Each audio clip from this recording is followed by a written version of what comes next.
À la veille de la célébration des 65 ans d'indépendance de la Côte d'Ivoire.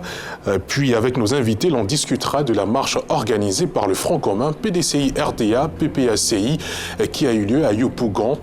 Pour en discuter ce soir, je reçois Bledson Mathieu, journaliste et rédacteur, secrétaire général de rédaction à Fraternité Matin. Bledson Mathieu, bonsoir. Oui, bonsoir Ahmed. Bienvenue sur ce plateau. Merci beaucoup. On est heureux de vous accueillir. Juste en face de lui, on a Saint-Claver Oula, qui lui est journaliste éditorialiste à Le Panafricain. Bonsoir Saint-Claver Oula. Bonsoir Ahmed. Bienvenue ce soir. Merci. Bon, je le sens un peu crispé, mais je pense que le débat va un peu le secouer. À ses côtés, l'on a Lansine Bakayoko, qui lui est journaliste et chef du service économie à RTI1. Bonsoir Lansine Bakayoko. Bonsoir Ahmed Sidouye. Bienvenue.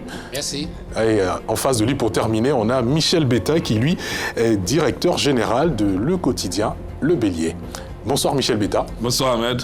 Bienvenue sur ce plateau. C'est moi qui vous remercie. Alors, l'on engage le débat dans une poignée de secondes. Ce sera juste après cette courte pause.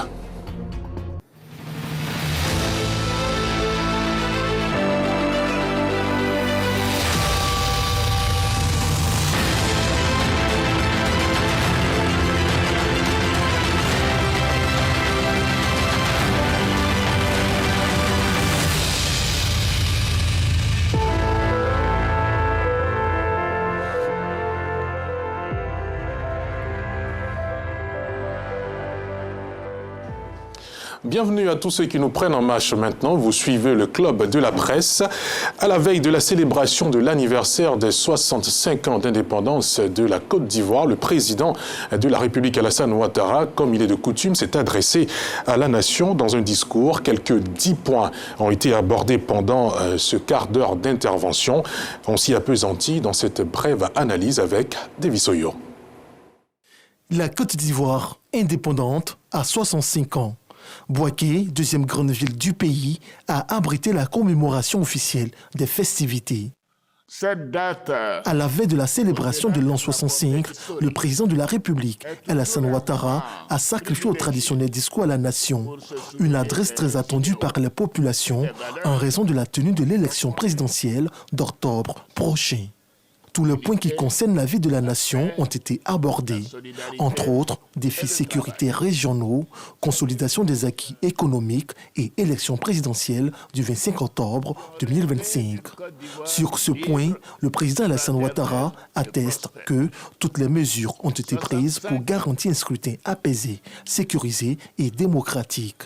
Un tiers du salaire indiciel mensuel. Autre temps fort de son discours, l'augmentation de la prime exceptionnelle de fin d'année des fonctionnaires et des retraités. Cette mesure sera appliquée à compter de septembre 2025 pour les retraités et de janvier 2026 pour les fonctionnaires. Retour sur le plateau du Club de la Presse, messieurs. Le président Alassane Ouattara s'est adressé à la veille de la célébration des 65 ans d'indépendance de la Côte d'Ivoire à la nation. Quelle lecture globale faites-vous du discours du président de la République, Saint-Claver Oula? Bon, moi je note deux temps dans ce discours. D'abord, le premier temps, c'est que le président de la République a noté que, vous savez, nous sommes aujourd'hui face au défi de la question électorale. Tous les Ivoiriens se posent la question de savoir est-ce que le processus électoral aura véritablement lieu dans la transparence. Le président de la République, il relève que le défi majeur, après des années de crise que le pays a connues, c'est de garantir la stabilité, la paix et la sécurité. Or, la situation dans laquelle nous sommes aujourd'hui ne présage pas de ce qu'il note. Et ce premier temps, il s'est prononcé, si vous voulez, sur des questions qui ne touchent pas à ce point. Donc aujourd'hui, cela suscite de nombreuses interrogations au niveau de l'opinion.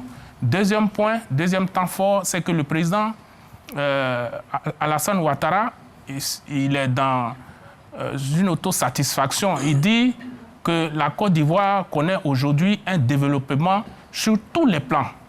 Or, c'est vrai, il a accompli un certain nombre de réalisations qui sont notables aujourd'hui. Il faut être quand même aveugle pour ne pas le reconnaître. Mais il y a vraiment de nombreux défis à relever. Ou si vous voulez, la répartition des ressources aujourd'hui ne se fait pas de façon égale dans toutes les régions. On est quand même un peu sorti d'Abidjan. C'est vrai qu'aujourd'hui, à Abidjan, on voit il y a 3e, 4e pont, il y a d'autres immeubles qui sortent des terres.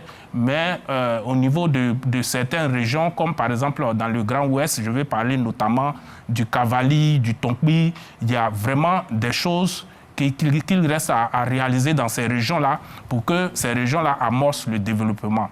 Et puis, sur d'autres points, effectivement, vous savez, quand on est la Côte d'Ivoire et qu'on est entouré par certains pays où il y a l'instabilité, il faut faire en sorte aujourd'hui que cette instabilité-là ne gagne pas notre pays. Et comme je l'ai dit tantôt, il faut travailler à l'union. Et il s'est largement prononcé sur cette question d'unité, de solidarité, de fraternité. Et aujourd'hui, ce n'est pas le cas après les récents événements que nous avons connus dans notre pays et sur lesquels nous allons revenir tout à l'heure. Maître Mathieu, quelle est la lecture que vous faites de ce discours? Est-ce qu'il a été à la hauteur des attentes de la population des Ivoiriens en cette date symbolique? Oui, à mon avis, oui. C'est un message qui intervient, disons, en mi-parcours, c'est-à-dire le message d'août, qui est le 8e mois. Le chef d'État adresse 2 messages. Un en début d'année, 31 décembre, considéré comme début d'année. Et puis, 8 mois après, il fait un peu le point. Et c'est ce qu'il a fait. Il a mis en avant le défi sécuritaire, sur lequel moi, j'aime bien revenir, parce que ce défi-là, il faut qu'on le comprenne. Quand on parle de menace djihadiste, c'est lié à la stabilité dans les pays. La menace, le djihadisme a commencé au Mali après la chute du régime libyen. Le Mali ne fait pas frontière avec la Libye. Les pays qui font frontière avec la Libye, qui ont un lien avec le Mali, c'est l'Algérie et le Niger.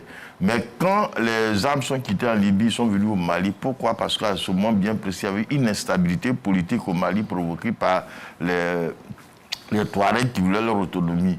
Et c'est dans cette phase-là qu'ils se sont installés au nord du Mali. Ils sont restés sans pouvoir entrer au Burkina jusqu'à la chute du pouvoir de Blaise Compaoré.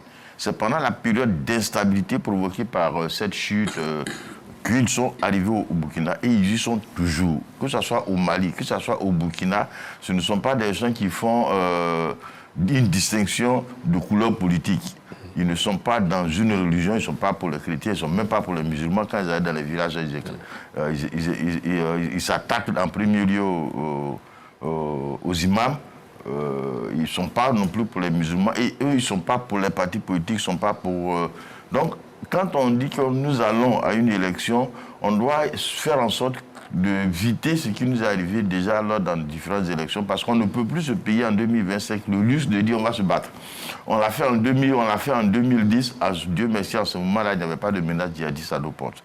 Mais aujourd'hui, si nous aventurons dans une quelconque bagarre, on risque d'avoir les djihadistes à nos portes. Parce que c'est franchement lié à ça. Et le chef d'État est encore revenu là-dessus. Et puis bon, il a fait cette mesure généreuse d'augmenter la prime ado, ce qu'on appelle la prime ado pour les fonctionnaires. Il a aussi fait appel au privé d'essayer de limiter. Et ça, cet élément-là, quand même, il faut qu'on appuie là-dessus, parce qu'une partie des Ivoiriens travaillent pour le secteur privé, et on doit faire en sorte que nos différents patrons comprennent le message du chef de l'État pour que ça puisse être réparti intégralement, enfin, qu'il y ait que ça impacte beaucoup plus de personnes. Et puis, bon, Claver disait tout à l'heure qu'au niveau régional, la distribution, c'est ce que j'ai cru entendre, le développement n'est pas équitable. Sur ce point, je m'inscris en faux. On peut dire qu'il y a des poches. Oui, il y a des poches, de même pour ça qu'il est candidat à sa succession. C'est parce qu'il y a encore du boulot à faire, donc ça n'est pas lié. Non, c'est clair. Mais au niveau des régions, que ce soit le Cavalier ou que ce soit... Le Guémon. Que ce soit le Cavalier, le Guémon, le Tonkpi. Oui, des régions que je connais aussi assez bien, d'ailleurs. Le minimum, c'est-à-dire que ce que le président a décidé de faire, c'est de faire en sorte que chaque chef-lieu de région soit relié par Abidjan par le bitume. Ça, c'est fait. Et de faire en sorte que chaque chef-lieu de département soit relié à Abidjan par le bitume. Il nous reste, je crois, un seul département qui n'est pas encore fait, mais c'est en voie d'être fait. Et puis, qu'il y ait dans chaque chef-lieu de région un CHR, il en a dans le Cavalier, complètement nouveau, ça n'a rien à voir avec l'hôpital général qui était là. On laisse l'hôpital général, qu'on rééquipe et on construit un nouveau CHR. Et puis, augmenter la capacité d'accueil au niveau des établissements scolaires et donc l'introduction des écoles de proximité. Mais ça, dans ces régions-là aussi, ça a été fait. C'est sur l'ensemble du pays. Bon, maintenant, il reste encore l'emploi jeune, il reste l'autonomisation des femmes qu'il faut parfaire. Mais ça aussi, il en est conscient. Voilà.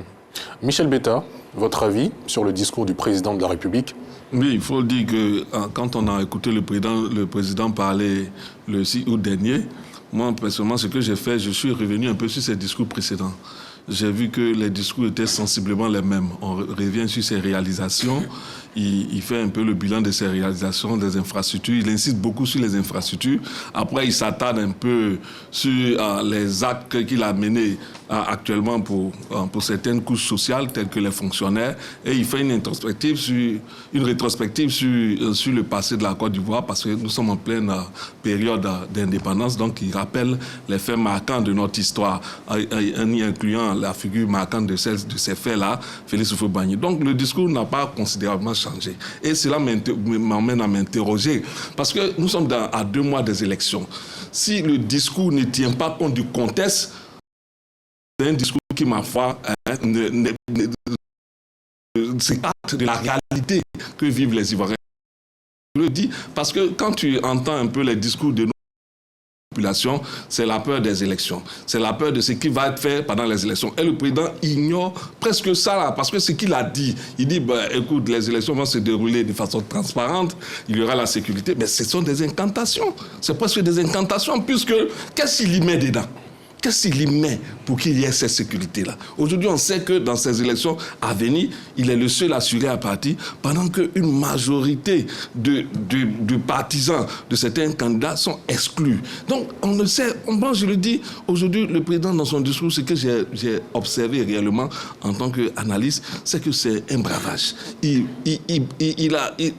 a défié un peu ceux qui sont en face de lui, c'est-à-dire son opposition, en leur disant, ça va bien se passer, écoutez, tout est mis en œuvre. Qu'est-ce que tu y mets pour que ce soit bien? Parce qu'on parle d'unité, on parle de solidarité, on parle de sécurité. Mais la sécurité, il ne faut pas se leurrer, c'est l'affaire de tout le monde. Ce n'est pas l'affaire d'une seule personne. Si aujourd'hui nous-mêmes, nous n'arrivons pas à faire l'unité au sein de notre pays, comment nous pouvons lutter contre les défis sécuritaires? C'est ça. Moi, je pense qu'il avait l'occasion dans ce discours-là de faire un peu en preuve d'auteur. Parce que céder, ce n'est pas la faiblesse. Céder, ce n'est pas la faiblesse. Mais ce qu'on a vu, il a non seulement défié, bravé son opposition, et aux côtés de celle-ci, les populations qui croient à cette opposition-là. J'ai vu plutôt un discours, pour ma foi, j'ai été déçu du discours. Parce qu'il n'a rien de différent de ce qui se fait par le passé, alors que nous sommes à 2 mois des élections, une élection cruciale, une élection déterminante, dans laquelle, aujourd'hui, tu ne peux pas passer, d'une part, tu vas passer, sans que tu n'entendes les Ivoiriens s'interroger sur le contexte de cette élection-là, comment ça va se dérouler. Donc, il aurait dû vraiment faire quelques efforts pour apaiser ce climat-là, que de lancer des incantations, il y aura la sécurité. Pour moi, ça ne veut presque rien dire. Lansine Bakayoko, est-ce que l'avis de Michel Betta rencontre votre sentiment ou vous avez une autre lecture de ce speech du président de la République à la veille des indépendances? Complètement différente de celle de Michel Betta. Parce que, vous savez, le chef de l'État, lui, il privilégie l'intérêt général. C'est-à-dire, il n'est pas dans les batailles de positionnement qui l'obligent à placer tel ou tel dans une position de pouvoir. Je vais être plus simple. C'est-à-dire que le président de la République, lui, s'occupe des 322 462 km² et des 30 millions d'habitants. Bon, face à l'intérêt de cette population et l'intérêt de quelques personnalités, je pense notamment à Tidjane Thiam ou à Laurent Gbagbo, je pense qu'il a vite fait de choisir l'intérêt général. Et moi, j'ai aimé la boutade du président Laurent Gbagbo dans les années 2008-2009. Il a dit, si je dois choisir entre la majorité et l'intérêt de la minorité, je privilégie l'intérêt de la majorité. Et qu'est-ce que ça crée après? Aujourd'hui, l'intérêt de la majorité, c'est les 30 millions, ce sont les infrastructures qui sont construites, ce sont l'adduction en eau potable, c'est les questions d'électricité, c'est les questions du numérique, c'est les problématiques agricoles, ce sont les questions d'éducation et de santé. Et je crois que sur ces chantiers, beaucoup a été fait. Je pense même que toutes les régions de la Côte d'Ivoire, il y a un maillage territorial qui est fait aujourd'hui par rapport à la mise à disposition de ces infrastructures par rapport aux populations. Voyez-vous, en termes d'infrastructures routières, quasiment toutes les régions aujourd'hui sont reliées par du bitume. Il y avait quelques régions résiduelles comme la région du Bafing par exemple, entre Séguéla et Touba, ça c'était des tronçons qui n'étaient pas, mais aujourd'hui, c'est une réalité. C'est vrai, il en reste. Je pense notamment peut-être à Lakota, Sassandra, à Gagnoa, Sassandra, oui, ou bien à Boisseau, à Bangourou. Ça, ce sont des infrastructures qui restent. Et donc, voilà les défis qui importent au chef de l'État. Il ne s'agit pas pour le chef de l'État de venir donner des privilèges à des élites qui, somme toute, n'en ont même plus besoin. Je ne sais pas aujourd'hui de quoi a besoin Laurent Gbagbo. Et je ne sais pas non plus quels sont les besoins spécifiques du président Tidiane Thiam qui ont tout eu de la nation, en réalité. Parce que tout ce dont les gens se gargarisent aujourd'hui, mais c'est la générosité de l'État ivoirien. Les écoles que le président Thiam a fréquentées, ce sont des écoles publiques. C'est le lycée classique et c'est les écoles publiques. Vous voyez, c'est vrai qu'il a fait des tournées à l'extérieur, mais c'est d'abord la mère patrie qui lui a donné cette opportunité-là. Et je crois que c'est ça qui doit nous unir. Et c'est ça, c'est vers ça, ce chantier que le chef de l'État est en train d'orienter son action. Donc, en définitive, je dirais que les questions de mettre telle ou telle question politique, non. La question sécuritaire est extrêmement importante. Parce qu'aujourd'hui, la Côte d'Ivoire est une sorte d'oasis dans cette Afrique de l'Ouest fortement tiraillée par les questions sécuritaires. Et donc, il faut quelqu'un de la poigne du président Alassane Ouattara pour pouvoir juguler, pour pouvoir freiner l'avancée des djihadistes. Et Blaise Compaoré était dans cette même position. C'était une sorte de digue. Mais quand on a cédé aux caprices de la population comme Beta veut nous conduire en Côte d'Ivoire, bien sûr que Blaise Compaoré est tombé et tout le monde connaît les résultats aujourd'hui. Le Burkina est quasiment envahi à près de 70% de son territoire. Le Mali également. Et vous croyez qu'on peut aujourd'hui aller à l'aventure en enlevant le président Alassane Ouattara et confier le pays à des gens qui, somme toute, ont fait leur expérience, mais qui s'est avérée moins concluante. Parce que Laurent Gbagbo a gouverné, mais vous avez vu que même une petite rébellion avec des gens de calibre 12 sont parvenus à terrasser son régime. Non, faut pas dire des choses comme ça. Non, mais non, tu sais pourquoi... Non, tu sais, Michel Betta, laissez-le poursuivre. Pourquoi je l'arrête? Vous aurez votre temps de parole, s'il vous plaît. Laissez-le poursuivre. Non, je veux dire, la question de sécurité est une question extrêmement importante, qu'on ne peut pas sous-traiter. Et je crois que c'est ça que... Parce que tout ce que je viens de dire a été possible parce que nous étions dans un environnement sécuritaire. Nous sommes dans un environnement aseptisé. Donc ne nous demandez pas que nous, on fasse la promotion ou bien qu'on fasse des faveurs à des gens dont on ne sait même pas le calendrier. Et même si on en sait, mais qui n'ont pas du tout étudié à la hauteur de la mission. Je crois que c'est ça l'enjeu, c'est le défi aujourd'hui. Et je crois que le président de la République a perçu cette charge-là, qui est en fait une charge de salut public. Et je crois qu'il compte l'assumer. Saint-Claver-Oula, est-ce qu'il y a des thématiques cruciales qui auraient mérité d'être davantage développées dans le discours du président de la République? Bon, avant de revenir à cette question-là, moi j'aimerais un peu aborder un pan de l'histoire de notre pays qui vient d'être développé par mon confrère Lassine Bakayoko, parlant du président Laurent Gbagbo qui a gouverné, qui a fait son expérience et qu'une Kalachnikov a fait, de quelques rebelles a fait partie du pouvoir. Attends, Bakayoko, nous sommes tous dans ce pays. Tu ne peux pas parler de gouvernance du président Laurent Gbagbo en passant par perte et profit le rôle que le RDR a joué. Le RDR est devenu RHDP. Mais lui-même a dit que c'était des pieds de Kélé. S'il te plaît, Bakayoko, le RDR, sous Laurent Gbagbo, le RDR, le PDCI, le MFA, ils étaient tous au cœur de la gouvernance du président Laurent Gbagbo. Ils avaient des ministres dans le gouvernement Laurent Gbagbo. Ils ont tous gouverné ce pays. Mais quand je vois des intellectuels venir sur des plateaux télé parler de gouvernance du président Laurent Gbagbo sans chercher même à faire le bilan du RDR qui était dans cette gouvernance-là. Moi, je suis peiné. Il faut parler du rôle que, par exemple, le ministre Cissé Ibrahim Bakongo a joué lorsqu'il était ministre de l'enseignement supérieur sous Laurent Gbagbo. Il faut parler du rôle... Il faut parler du rôle, par exemple, du père à son âme, le premier ministre Amadou Gon Coulibaly a joué lorsqu'il était au ministère de l'Agriculture. Il faut parler du rôle de... comment elle s'appelle? La ministre Henriette Diabaté a joué lorsqu'elle était au ministère de la Justice. Il faut parler du rôle de l'ex-président du Conseil constitutionnel, père à son âme, a joué lorsqu'il était ministre aussi de la Justice. Donc, il ne faudrait pas essayer de créer un certain nombre de remuer le couteau dans la plaie en parlant. Et puis, parlant des rebelles avec Kalachnikov. Mais l'accord de Ouaga avait dit quoi? L'accord de Ouaga avait dit qu'une fois leur galon reconnu, il fallait qu'ils sortent de l'armée. Ils sont où? Ceux qui ont pris les armes, les rebelles, ils sont où?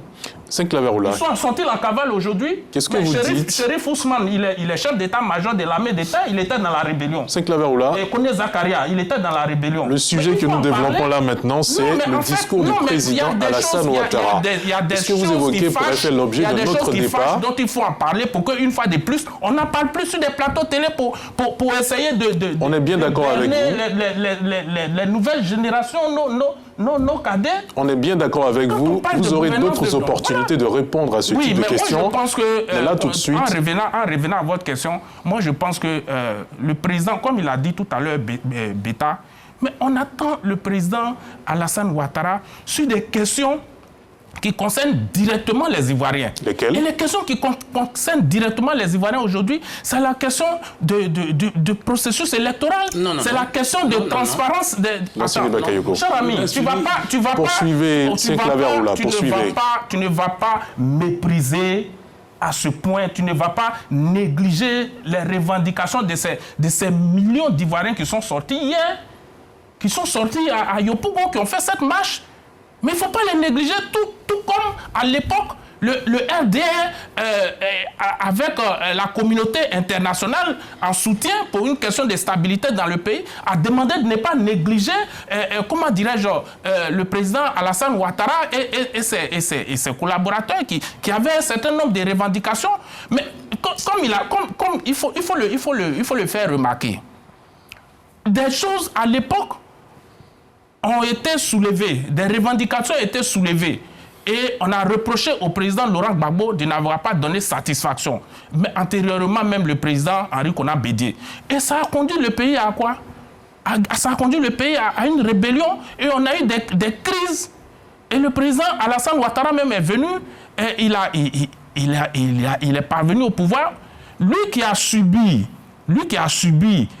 cette injustice, selon ce que lui et ses collaborateurs disent. Lui qui a subi cette injustice vient aujourd'hui se mettre dans une position dans laquelle lui-même il fait subir cette même injustice à des Ivoiriens et qu'il se trouve que ces Ivoiriens-là aujourd'hui se lèvent pour marcher. Mais il faut écouter les gens. Ça coûte quoi? Cela coûte quoi d'écouter les Ivoiriens? Ne serait-ce même que le dialogue que ces opposants demandent. Ça coûte quoi d'établir le contact? Quand on est président de la République... Il aurait dû évoquer le dialogue dans son discours. Oui, mais le président Alassane Ouattara, quand il allait au congrès de son parti la dernière fois, il a soulevé 2 points qui m'ont véritablement touché. Quel point? Premier point, il a dit à ses partisans qu'il acceptait d'être le président du RHDP. Mais concernant sa candidature, il a dit « Je suis le président de tous les Ivoiriens ». Quand il dit le président de tous les Ivoiriens, cela sous-entend quoi?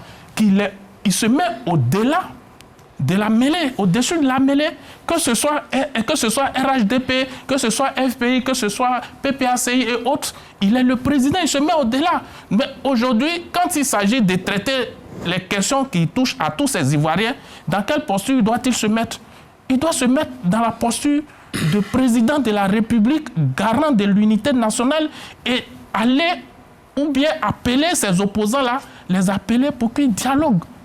Il faut qu'ils dialoguent. Ça dit, le dialogue, il ne faut jamais rompre le dialogue. Même si on nous fait croire qu'il y a eu par le passé des échanges, il ne faut pas rompre le dialogue, il faut toujours continuer de dialoguer. Donc pour vous, c'est une question essentielle qui aurait dû être abordée pendant son discours. Cette question doit être abordée avant d'aller aux élections. On vous a bien compris. Bledson, Mathieu dit. Ouais, on est obligé de réagir sur ce qu'il a dit, parce que c'est vrai que ce n'est pas le sujet, mais il a fait un long développement quand même. Brièvement. Oui, il a fait un long développement et il faut quand même enlever certains éléments, parce que nous sommes sur le plateau, on a écouté, on a obligation. Comme il a dit lui-même, il y a des jeunes qui n'ont pas vécu cette de 2002 à aujourd'hui. En 2002, on a élu une seule personne, il s'appelle Laurent Gbagbo. Comment se fait-il que des gens qui n'ont pas été élus, vous voulez qu'aujourd'hui on les accuse de la gestion de Laurent Gbagbo? Ça, ce n'est pas possible. Ce n'est pas possible. On s'en va vers 2025 et on a besoin de stabilité, on a besoin d'avoir un responsable à la tête de l'État. Les enjeux sécuritaires auxquels le président Ouattara a fait face n'ont rien à voir avec les enjeux auxquels Gbagbo a été confronté. Il ne faudrait pas qu'on se trompe d'analyse. Nous sommes en 2000.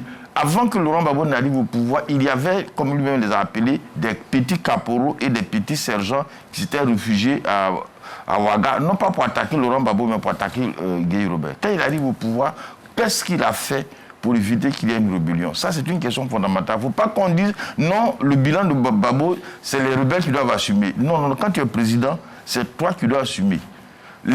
Quand Ouattara arrive au pouvoir, en 2011, il y avait bataille militaire à Abidjan, il y avait des milices, et après, d'autres personnes sont, comment on appelle ça, exilées. Il a fait face à tout cela. Il y a eu la menace djihadiste. On a même fait l'objet d'une attaque terroriste. Ouattara a géré ça. Il a géré. Il n'a pas cherché à dire, bon, on va laisser, comme lui il avait fait coup d'État, on le voit, mais on va le laisser faire, comme ça on a le temps. Non, non, non, non, non. Donc ça, moi je pense que pour 2025, celui qui sera élu n'a qu'à comprendre que quand on te donne le pouvoir, on te donne l'argent du pays, on te donne l'armée, on te donne le fonds secret de l'État, ça sert à gérer le pays. Ça ne sert pas à aller chercher femmes, Mbappé, des RAV4. Non, non, non, non. On te donne, si tu vois qu'un pays... Revenons à la question, s'il vous plaît. Tu as l'argent, tu as l'armée.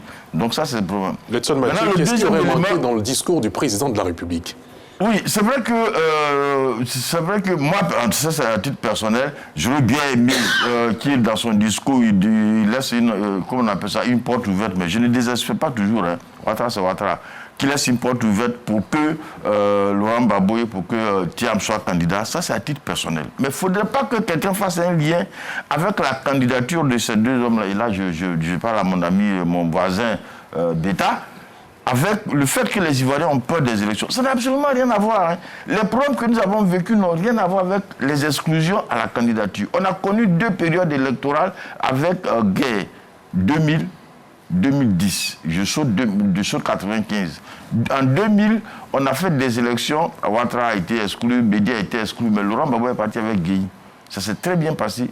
Quand la CEI a proclamé les résultats, Gbagbo avait gagné. Gueye a dit non, lui n'est pas d'accord, et il a pris les résultats à Tiakoni, qui était le président du Conseil de la Cour suprême à l'époque. Et Tiakoni a barré les voix de tout le pays BD. Quand il finit, il fait le point, il dit non, Gueye a gagné. Gbagbo est descendu dans les rues, Gueye a fui. Donc, la crise a été là. En 2010, on a eu les élections les plus ouvertes. Ouattara était candidat, Bédi était candidat, Gbagbo était candidat. On a eu même un deuxième tour, nous sommes à la RTI, avec un débat entre les deux qualifiés pour le second tour, un débat de plus civilisé. On a eu des cortèges, des campagnes très propres. C'est l'élection la plus ouverte, la plus démocratique qui a conduit à la crise la plus forte. Parce que quand on finit, même si, comme en 2002, fait le point, il dit que Ouattara a gagné, Gbagbo dit, je ne suis pas d'accord, il prend les résultats, il donne à Paul Yaoundé qui regarde, qui bat Odiéné, ça ne suffit pas, il bat Boundiali, ça ne suffit pas, il bat Korogo, ça ne suffit pas, il vient barrer Katiola, ça ne suffit pas, il vient barrer Bouaké et sous-préfecture de Bouaké, avant qu'ils ne disent que Gbagbo est candidat. Lorsque les gens sont sortis, il doit sortir fusil, ça aboutit à ce que tu sais. Si on ne fait pas cette lecture pour dire que, bon, moi je l'ai dit tout à l'heure, je serais pour que Thiam soit candidat, je serais pour que Gbagbo soit candidat. Mais il ne faudrait pas le dire aux Ivoiriens, si les deux sont candidats, donc c'est la paix. Ça n'a absolument rien à voir. Absolument rien à voir. On a toujours fait nos palabres après le scrutin. Michel Bétard, vous êtes pressé de réagir. Oui, non, je suis très pressé parce que, en fait, la question sécuritaire, la manière dont certains l'ont abordé ici, c'est dommage. Parce que la question sécuritaire, c'est un ensemble Je le dis pourquoi? Parce que tout le monde, chaque Ivoirien porte en lui cette gemme de sécurisation du pays. Quand le président Ouattara arrive, on a notre première... Comme on veut situer les responsabilités, on a notre première attaque djihadiste en Côte d'Ivoire. Le président de la République a évoqué le volet sécuritaire pendant son discours. Non, mais pour dire que c'est sous son mandat, c'est sous sa mandature qu'on a eu la première attaque djihadiste. Voilà ça. Donc on pourrait dire aussi, comme lui le dit, c'est sous Gbagbo on a eu une rébellion. Mais attends, non, faudrait pas réduire les questions sécuritaires à des individus. C'est une affaire qui nous englobe tous et nous devons, à chacun à son niveau, faire des efforts. Ce que nous demandons jusqu'ici, on parle de sécurité, on parle d'unité. Il faut que cette unité-là se traduise dans des actes. Il faut que cette sécurité-là se traduise dans des actes. Quand on veut envoyer des personnes à des élections, mais ces élections-là, le président Ouattara, il a subi la question de l'exclusion, mais ce n'est pas lui qui s'est battu, c'est d'autres personnes qui sont venues. Aujourd'hui, on voit Chérif Ousmane. Quel argument ils ont avancé pour se lever contre l'État? C'était l'exclusion. C'était l'exclusion. Donc, quand tu as été porté au pouvoir par ceux qui ont estimé qu'à un moment tu as été exclu, il ne faut pas exclure tes adversaires. Tu vas faire aussi le lit de d'autres personnes. C'est ça la question. Moi, je ne veux pas qu'on puisse... Parce que nous, quand on parle ici, il faut qu'on parle pour que les Ivoiriens, toute cette population, 30 millions d'habitants, ils puissent comprendre qu'on veut le meilleur pour notre pays. Ce n'est pas de se jeter la pierre, c'est lui-là l'auteur, ça ne nous apporte rien. Il faut qu'on arrive à faire en sorte que les partis arrivent à concilier leur point de vue, de sorte que quand on sort des élections, chacun puisse accepter le résultat et on y va, on peut appeler l'adversaire pour le remercier, pour le féliciter. Je le dis et je vais conclure par là. Vous savez, si on sort d'ici et qu'après encore nos élections, celles qu'on observe, s'il n'y a pas d'effort qui est fait par le président de la République et qu'on va à ces élections-là, il y aura la contestation. Ça, c'est clair. Et cette contestation-là ne sera pas faite pour nous envoyer un climat de paix. Alors que la paix, comme on le veut, la paix, si on veut la paix réellement, il faut qu'on travaille à notre sein, au sein de notre pays, pour concilier les positions, pour qu'on évite la fissure entre nous, pour qu'on puisse garantir notre paix. Sinon, auquel cas, ce serait dommage, mais on ira encore vers des divisions qui vont créer encore des conflits inutiles dans ce pays. Lansine Bakayoko, le discours du président était-il un discours, comme d'aucuns le disent, d'autosatisfaction, ou y a-t-il des sujets qu'il aurait pu relever au travers de celui-là? Non, ce n'était pas un discours d'autosatisfaction, c'était un discours descriptif. Parce que tout ce qu'il a dit, je ne pense pas qu'il ait inventé quelque chose.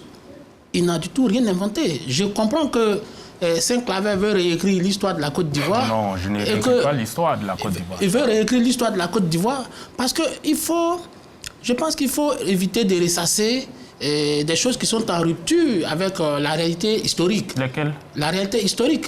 Mais quand...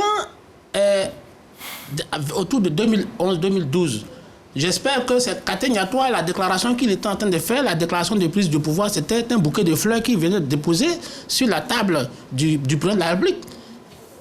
Katé Niatoua avait déclaré qu'il était le nouveau chef de l'État. Ça, il ne faut pas l'oublier. Donc, ça veut dire que... Ça veut dire que les velléités de déstabilisation n'ont pas manqué. Et je crois que ces velléités ont été écrasées. Oui. Et c'est ça, un chef d'État. Non, si tu le prends comme ça, c'est dommage. Parce que, en fait, ce que tu veux nous dire, c'est-à-dire, non, je le dis, parce que je l'ai répété et je veux que Bakayoko le retienne une fois pour tout. Excuse-moi.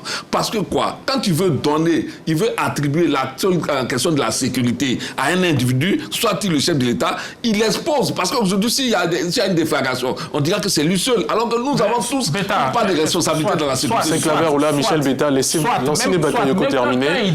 Je serai obligé de défalquer ce temps de parole dans votre prochaine prise de parole. D'accord. Michel Lansine Bakayoko. Je crois que le chef de l'État a pris les dispositions pour pouvoir sécuriser la Côte d'Ivoire et pour pouvoir mettre les Ivoiriens à l'abri. Ce que d'autres n'ont pas réussi à faire. C'est ça la réalité. C'est ça la réalité. Parce que les velléités n'ont pas manqué. Il y a je peux même dire, il y avait des rébellions en gestation qui ont été complètement matées. C'est ça la réalité. Vous avez vu ici des commissariats qui étaient attaqués à longueur de journée. Vous avez vu à l'ouest dont tu réclames forcément, pour lequel tu réclames un plan Marshall. Il y avait des gens dans les broussailles qui ont été obligés de se constituer en groupes armés pour pouvoir venir remettre en cause l'ordre constitutionnel que les Ivoiriens s'étaient donnés en 2010. Voilà la réalité des faits. Donc il ne faut pas venir nous dire ici que des gens étaient assis là et que rien ne s'est passé. Non. D'ailleurs, quand le président Laurent Gbagbo était au pouvoir, sauf si tu es en train de nous dire que ce n'est pas lui qui gouverne, que Ahmed Bakayoko avait un ministère sectoriel dans lequel lui-même il était président de son ministère et que Amadou Gon était aussi président de son ministère. Mais non, aujourd'hui, vous voyez bien qu'il y a un gouvernement, il y a... le RHDP, c'était une coalition. Il y avait toutes sortes de... Est-ce qu'on a imaginé à un instant que les ministres qui étaient précédemment au PDCI avaient une portion de pouvoir? Mais Ouattara a le leadership. C'est lui qui a le lead, c'est lui qui prend les décrets, c'est lui qui prend les décisions. Mais on n'a pas eu l'impression que ça a été le cas entre 2010 et 2010. C'est ça la réalité qu'il ne faut pas réécrire, même si tu as des allures d'évangélisation. Non. Moi, je dis que la Côte d'Ivoire a son histoire. Personne ne peut aujourd'hui la traficoter. Personne ne peut aujourd'hui la reconfigurer. Nous, tout le monde, nous sommes contemporains de cette histoire qui a été écrite par nous tous. Et donc, moi, je t'invite à ne pas réécrire cette histoire-là. Aujourd'hui, le président de la République a pris des décisions que tous les Ivoiriens, dans leur immense majorité, ont applaudi. La preuve, vous avez vu toute cette foule, toute cette liesse populaire après la déclaration d'annonce de candidature qui a été jouée. Bon, il y a eu quelques groupuscules qui se sont formés pour dire non. Mais je crois que la majorité des Ivoiriens ont adoubé, ont accepté ce discours du chef de l'État parce que toutes les prouesses économiques, toutes les prouesses sociales peuvent être faites, mais si la question sécuritaire n'est pas rétablie, je crois que tout ça est voué à l'échec. Or, aujourd'hui, Alassane Ouattara, le pouvoir d'Alassane Ouattara constitue une sorte de digue de protection pour l'ensemble des Ivoiriens. Et je crois que c'est ce que les Ivoiriens sont en train de lui reconnaître. Et il ne faut pas demander qu'on soit dans un pays où il n'y a pas de loi, où il n'y a pas de règles, parce qu'auquel cas, je vous ai tout dit, j'ai un ami angolais qui veut être président de la République en Côte d'Ivoire, mais s'il n'y a pas de loi, on ira le chercher. On ira le chercher. J'ai mon petit frère qui a peut-être 15 ans, 17 ans, qui veut être chef de l'État. On va le chercher. Il faut. Soyons sérieux. Tu aurais pu faire ça avant. Soyons sérieux. Soyons sérieux. Ton ami angolais, il veut venir être parce qu'il n'y a pas de là. Toi, tu veux que tout le monde soit candidat. Donc, il faut terminer rapidement. Parce qu'il y a la question de nationalité dans les critères de candidature. Or là, vous dites qu'il ne faut pas qu'il y ait des critères. Or, s'il n'y a pas de critères, mais un enfant qui n'a même pas 100 000 francs par mois peut vouloir être candidat. Merci infiniment. Donc je crois que, soyons sérieux, la Côte d'Ivoire est très sérieuse pour qu'on puisse la réduire à 2 ou 3 personnes. Non, nous disons non à cette façon de voir. Cela dit, on aborde le second sujet de cette émission de débat. Ce samedi 9 août 2025, le Front commun PPACI, PDCI, RDA est descendu dans les rues appelant à des réformes majeures à l'approche de la présidentielle. Cette marche intervient dans un contexte quelque peu tendu. Quels sont les messages portés par les manifestants? Réponse avec Davis Oyo. Marée humaine sur la Saguidiba Figayo d'Abidjan, Yopougon. Ce samedi 9 août, les militants et sympathisants du PDCI RDA et du PPACI ont répondu massivement à l'appel de leurs dirigeants réunis au sein du Front commun pour une marche pacifique. Les marcheurs ont arpenté cette voie longue de plus de 2 km en réclamant des réformes démocratiques et une justice équitable pour tous, notamment pour leurs leaders respectifs, Laurent Gbagbo et Cheikh Tidiane Thiam, sans oublier Guillaume Soro et tous les responsables politiques radiés de la liste électorale. Cette procession a enregistré la présence de plusieurs personnalités de l'opposition ivoirienne, dont Sébastien Danon Djidji, Hubert Oulaï, Damana Adia Pikas, Katinan Kone du PPACI, Akosi Benjo, Do Simon Dia Oufoué du PDCI RDA et Pascal Afinguessan du FPI. Achevés à la place Figayo, les cadres de l'opposition ont également réclamé une élection présidentielle inclusive et apaisée. Sébastien Danon Djidji a saisi l'occasion pour dénoncer un harcèlement judiciaire et politique des opposants. Le vice-président du PPACI a conclu son discours par l'annonce d'un grand meeting de Laurent Gbagbo dans le cadre de sa tournée Kokoko le 16 août prochain à la place Figayo de Yopougon. Cette marche pacifique de l'opposition, qualifiée de démonstration de force, peut-elle rendre effectif le dialogue politique? Monsieur, retour sur le plateau du Club de la Presse. On a bien entendu Davis Oyo sur cette marche organisée par le Front commun de l'opposition. Est-ce que le Front commun a-t-il atteint son objectif? Saint-Claveroula. Ben oui, pour une première sortie, il faut noter qu'avec cette mobilisation à laquelle nous avons assisté le samedi, c'était vraiment un pari réussi. Moi, je ne m'y attendais pas véritablement. Hein. La marche devait partir de Terminus 40 jusqu'à Figayo. Mais déjà, pendant même que les populations étaient en train de déferler sur le lieu, la tête était déjà au niveau de Figayo. Donc, il y a eu vraiment cette mobilisation qu'il y a eu. Et je pense que pour une première sortie, ça a été vraiment une grande réussite. Hein. Et je pense que c'est la preuve que il faut être attentif aux différentes revendications de cette grande partie des Ivoiriens. Il ne faut pas rester les yeux fermés sur ce qu'ils demandent sur leurs revendications. Je pense que ça augure de bien d'autres choses à l'avenir. Et moi, je retiens quand même trois éléments essentiels de cette mobilisation-là. Premier élément, c'est que il y a un bouillonnement. Il y a un bouillonnement pour dire déjà que les Ivoiriens, ils sont dans une dynamique dans un engagement, dans une mobilisation pour se faire entendre. Et que quand on part de ce constat, il faut que le président de la République, le président Alassane Ouattara, ne reste pas fermé sur les revendications de cette partie de la population. Deuxième élément, c'est pour dire qu'il faudrait que les leaders politiques de l'opposition, eux aussi, soient attentifs à ce que leurs militants veulent. Il faut qu'ils soient à l'écoute de leurs militants. Il faut qu'ils sachent que leurs militants sont désormais prêts à aller au combat. Et moi, j'apprécie cette marche, la façon dont elle s'est déroulée, vraiment dans le calme, dans la discipline.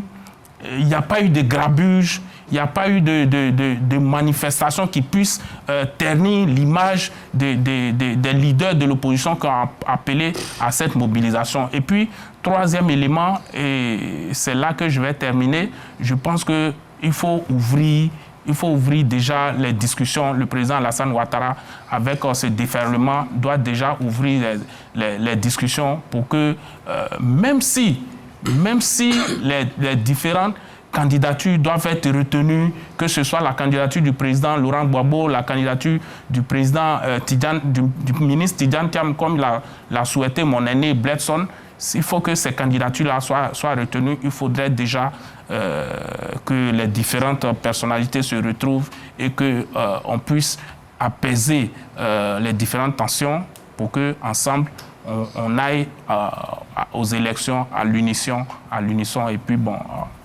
en chantant, quoi. Bledson Mathieu, est-ce que l'opposition s'est fait suffisamment entendre pour que ça puisse faire bouger les lignes?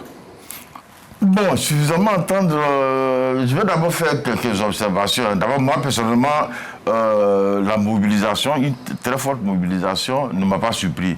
Ça ne m'a pas surpris parce que le segment choisi est situé en plein Yopougon. Yopougon, les législatives à Yopougon ont été gagnées par le PDCI et la forme actuelle du PPACI. À l'époque, ça n'existait pas, mais les députés qui ont été élus l'ont fait sous le nom de Babo, et quand Babo a créé le PPACI, ils sont allés là-bas. Donc on considère que c'est ce bloc-là qui a gagné les législatives. Quand les municipales sont arrivées, chacune des deux formations y est allée, mais quand tu rassembles les voix du PDCI et les voix du PPACI, ça fait pratiquement 60%. Donc, le Front commun a au moins 1 million de militants à Yopougon.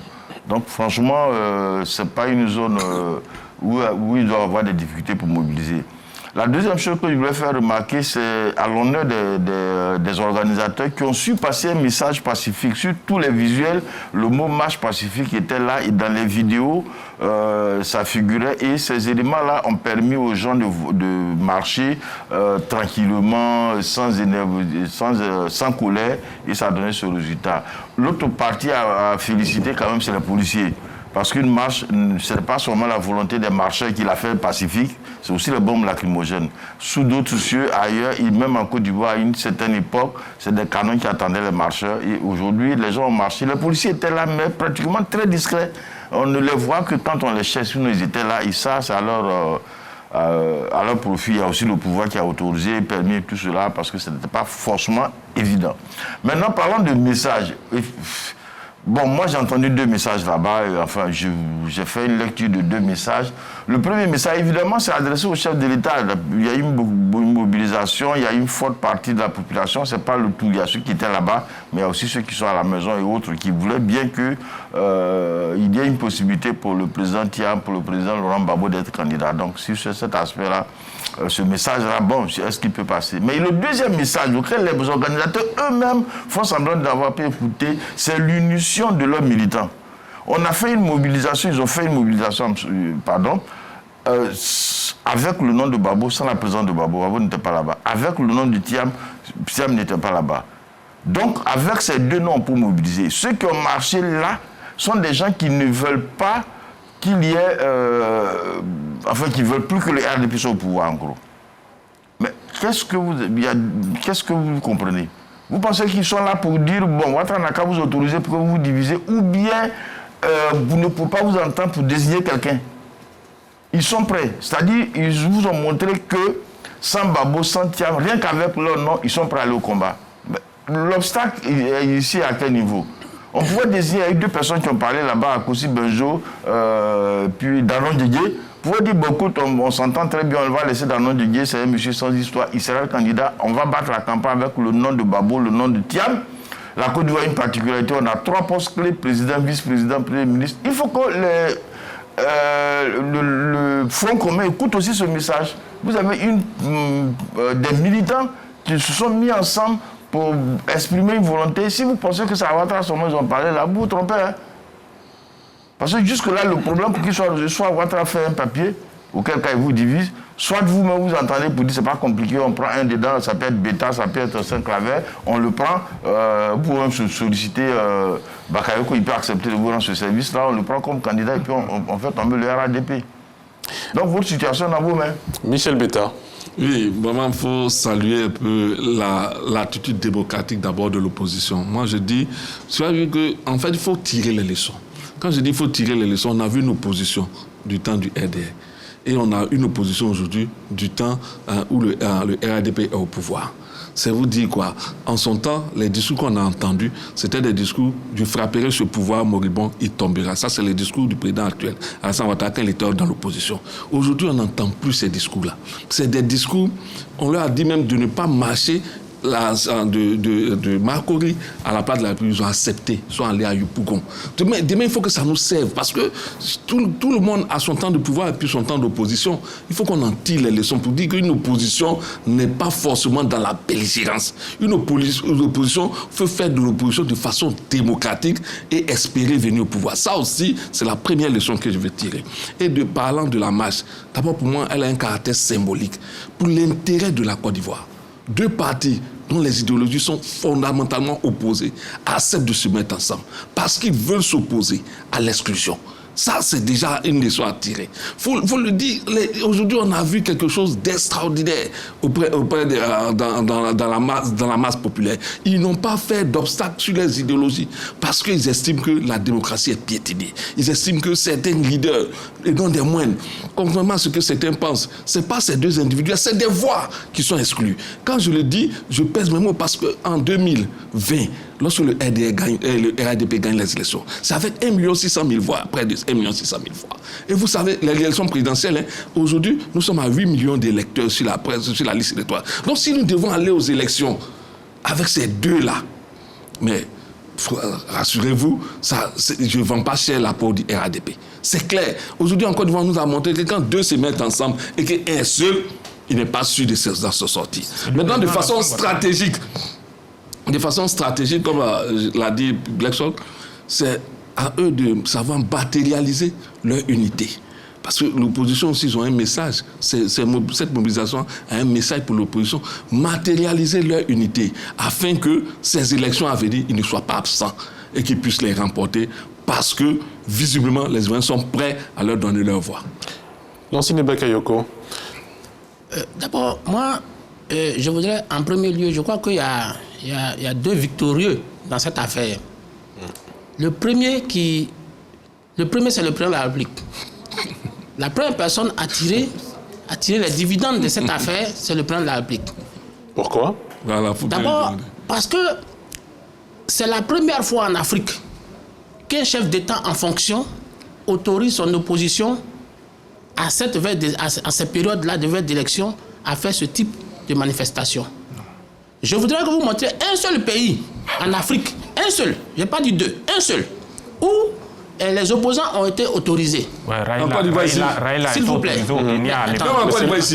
terminer, s'il vous plaît. Attendez. La question te répond. Michel Betta, laissez-le terminer, s'il Raila vous plaît. Odinga au Kenya, à l'époque, a été autorisé. Même en Côte d'Ivoire ici. Poursuivez, Lansine Bakayoko. Allez-y au bout de vos arguments. Voilà. Le Kenya dont vous parlez, il vient d'avoir plus de 10 morts avec William Ruto. Mais je ne parle pas Qui de est président maintenant. de la République. À l'époque. Saint-Claver-Oula. Vous prenez le Sénégal, que tout le monde prend un exemple. Il y a eu des manifestations, il y a eu des morts. Vous prenez les pays de l'AES, mais là même, il ne faut pas avoir de... Il faut pas, même si tu chantes dans ta chambre, mais ce n'est même pas possible. Vous allez en RDC, vous allez en Ouganda, Kizza Besigye est en prison. C'est maté l'opposition. Vous allez au Tchad, Oui. l'opposition est matée. Vous allez au Togo, c'est maté. Vous allez au Niger, même chose. Vous allez au Cameroun, là même, c'est impossible de causer. Là-bas, il y a des lois qui sont là où on ne peut même pas se regrouper à 7. On ne peut pas. Ce n'est même pas possible. D'accord. Bakayoko, Où Donc, le voulez-vous chef en de venir? l'État, donc Alassane Ouattara est aujourd'hui Bakayoko, le seul... Saint-Claver-Oula. L'opposition en Côte d'Ivoire a demandé une permission qu'elle a eue. Saint-Claver-Oula, vous avez eu votre temps de parole. Dans beaucoup de ces pays, c'est un sous-préfet même qui prend la décision pour dire la marche est annulée. Ou bien elle n'aura pas lieu. Mais en Côte d'Ivoire, le chef de l'État, Alassane Ouattara, a permis que cette marche ait lieu. Donc je ne sais pas, tous ceux qui sont dans les pérégrinations à travers le monde pour aller saluer la République de Côte d'Ivoire en disant que nous sommes sous un régime tyrannique, je ne sais plus comment ils vont regarder leurs interlocuteurs dans les yeux. Vous avez dit que le régime ivoirien est un régime dictatorial. Aujourd'hui, ce régime a fait l'exception en vous autorisant ce que personne n'a déjà fait. Parce que même, vous parlez de l'Afrique noire, même en Égypte, le maréchal n'a jamais laissé quelqu'un manifester. En Tunisie, Kais Saïed n'a jamais laissé quelqu'un manifester. La Côte d'Ivoire est le seul. Donc ça veut dire que tout l'échafaudage, toute la diatribe qui était organisée contre le régime ivoirien, disant que c'était un régime qui voulait avoir un monologue dans le pays, et aujourd'hui c'est affaissé. Ça veut dire que tout le monde peut parler. Maintenant, le deuxième hommage, c'est à la police. Parce que la police a fait preuve de sang-froid. La police a fait preuve de professionnalisme. Et moi, je voudrais leur rendre hommage. Parce que ce n'est pas les propos bellicistes qui ont manqué. Ce n'est pas les provocations qui ont manqué. Ils ont déversé toutes sortes d'avanies sur les autorités ivoiriennes dans la marche. Contrairement à ce que vous voulez faire croire que tout le monde, ils avaient des bouquets de fleurs, ce n'est pas vrai. Ils ont déversé toutes sortes de méchanceté, y compris aux policiers. Les slogans creux, les slogans timides, toutes les avanies ont été déversées sur le système. Mais les gens sont restés impassibles, ils les ont laissés faire leur manifestation. Maintenant, sur le nombre, bon, moi j'ai fait confiance aux autorités. Les autorités policières parlent de 6 000 personnes qui ont manifesté. Non, moi c'est ce que...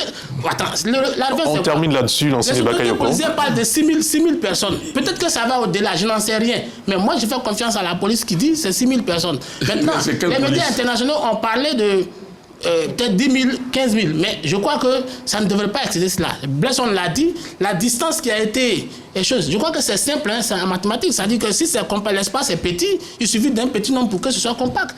Vous voyez, donc aujourd'hui, il ne faut pas se gargariser en faisant croire qu'il y a une masse populaire. Est-ce que cette masse qu'on a vue hier est comparable à la masse qui a accompagné le chef de l'État à la tribune de son investiture à Ebimpe? C'était pratiquement incomparable, complètement incomparable. Donc, il ne faut pas penser que c'est ce qui se passe qui va faire plier le régime. Maintenant, la principale question que moi je pose est la suite.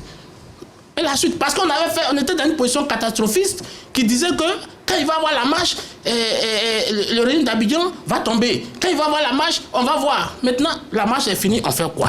On répondra à cette question-là dans un prochain numéro. Au prochain numéro, on va y répondre, mais pour Merci moi, infiniment. par anticipation, j'ai dit que ça n'aboutira à rien et les élections auront lieu dans la paix. Merci infiniment. Oui, malheureusement, vous n'aurez pas l'opportunité de réagir sur cette question. Michel Betta. Évident.